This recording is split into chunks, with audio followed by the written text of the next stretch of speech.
All right, welcome ninth graders of St. Paul American School Clark to today's explainer. Today, our primary focus is twofold. We're going to master using nouns, adverbs, and conjunctions correctly, and we're also going to learn how to use word roots to figure out the meaning of unfamiliar words. Basically, my goal here is to help you build up your foundational, college-level reading and writing toolkit. Words are literally everywhere, and understanding exactly how they fit together is the ultimate key to interpreting the world around you and communicating with absolute confidence. So let's get into it. Here's our game plan for today. We'll start off with our core learning objectives, unpack those specific parts of speech, clear up a few really common grammatical misconceptions, learn to decode vocabulary using word roots, and then we'll finish up with a quick formative knowledge check to see what's stuck. Starting things off with Section 1, Learning Objectives, Building Your English Toolkit. By the end of this explainer, you're going to be able to confidently use nouns, adverbs, and conjunctions correctly in your own writing. Plus, you'll be able to use word roots to clarify the meaning of words you might have never even seen before. These are absolute foundational skills, and they're going to empower you to tackle basically any complex college-level text. Moving right along to Section 2, Mastering Parts of Speech, Nouns, Adverbs, and Conjunctions. Let's look at the specific tools you need to build really strong, clear sentences. Let's start with the absolute foundation, the noun. A noun is simply a word that denotes a person, place, or thing. In any given sentence, these are the vital pieces that answer the questions who or what. And keep in mind, a noun can be concrete, something you can physically touch or see, or it can be a totally abstract concept, like the words integrity or love. This sentence brilliantly illustrates nouns in action. The dog ran after the ball. Here, both dog and ball are concrete nouns. If we ask who ran, the dog. What did it run after? The ball. It's the simplest, most essential building block of your sentence structure. Next up, we have adverbs. Now, if nouns are the core building blocks, adverbs are the fine details, the spice, if you will. An adverb is a word that modifies or further describes a verb, an adjective, or even another adverb. While nouns answer who and what, adverbs answer how, when, why, and where. And here's a quick pro tip. A lot of adverbs, though definitely not all of them, end in the letters ly. So the crucial point here is exactly how that modification works in practice. Take a look at this sentence. He waved wildly to get her attention. The word wildly is our adverb. It directly modifies the verb waved, telling us exactly how the subject performed the action.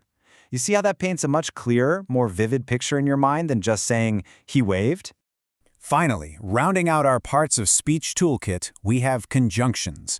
A conjunction is a word that joins two independent clauses or complete sentences together. You can basically think of them as the glue of your writing.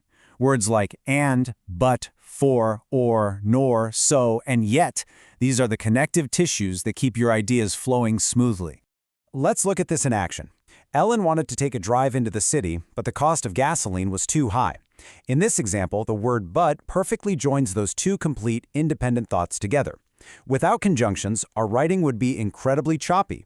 We'd literally sound like robots just reading off a list. Okay, let's jump into Section 3, Common Adverb Misconceptions. What's really fascinating about this part is that even native English speakers mess these rules up all the time.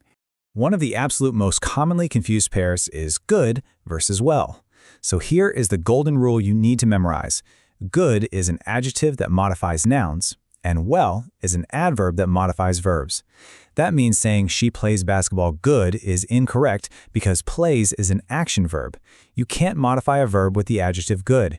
Instead, you have to use the adverb, making it she plays basketball well. Oh man, here is another massive pitfall. The word literally.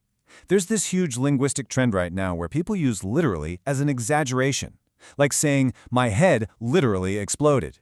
But if we look at the actual dictionary definition, literal means completely true, accurate, and absolutely not exaggerated.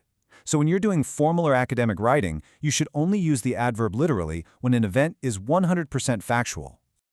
All right, let's shift gears a bit for Section 4, Decoding with word roots, cracking the vocabulary code. We're moving from sentence mechanics to a really powerful strategy for rapid vocabulary growth. A ton of words in English are actually formed by combining smaller base parts. But we first need to distinguish between a root word and a root.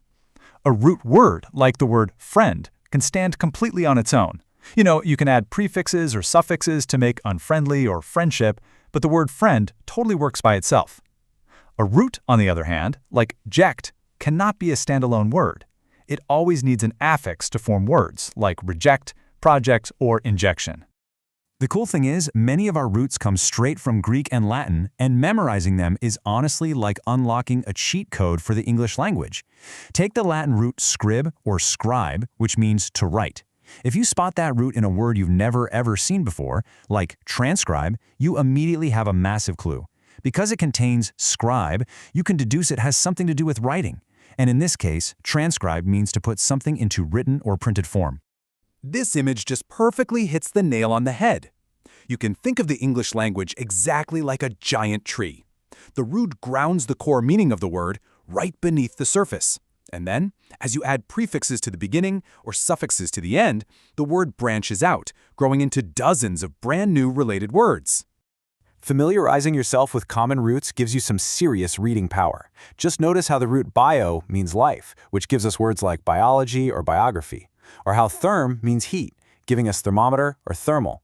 When you learn these basic roots, you can literally decode thousands of complex words across all your subjects, and you won't even have to open a dictionary. Okay, Section 5, our formative knowledge check. Let's see how all of this builds into real-world application.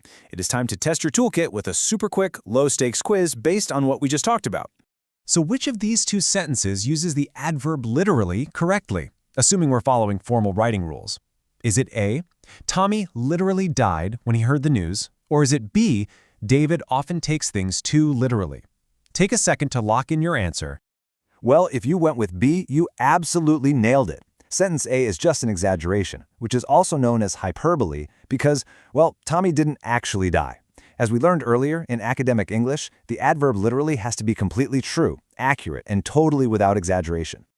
Now, let's test that good versus well misconception. How would you correctly fill in the blanks for this one? Kate is really blank with bows. She shoots really blank. Try to remember which word functions as an adjective and which one is an adverb. Let's break it down. Kate is really good with bows. She shoots really well. You use the adjective good in that first sentence because it's directly modifying the noun Kate. But actually, scratch that. In the second sentence, you have an action verb, so you must use the adverb well because it describes exactly how she performs the action of shooting. All right, let's bring it all home with a quick recap. Nouns name your persons, places, or things. Adverbs are your trusty modifiers for verbs answering how, when, and where. Conjunctions are the glue holding your independent clauses together. And finally, identifying word roots is going to allow you to instantly decode complex vocabulary. Mastering these specific tools empowers you to write with precision and read with really deep comprehension. So, my final question to you is, what new, complex word are you going to decode next as you step into your college-level reading? Keep your eyes peeled for those roots, and I'll see you in the next explainer.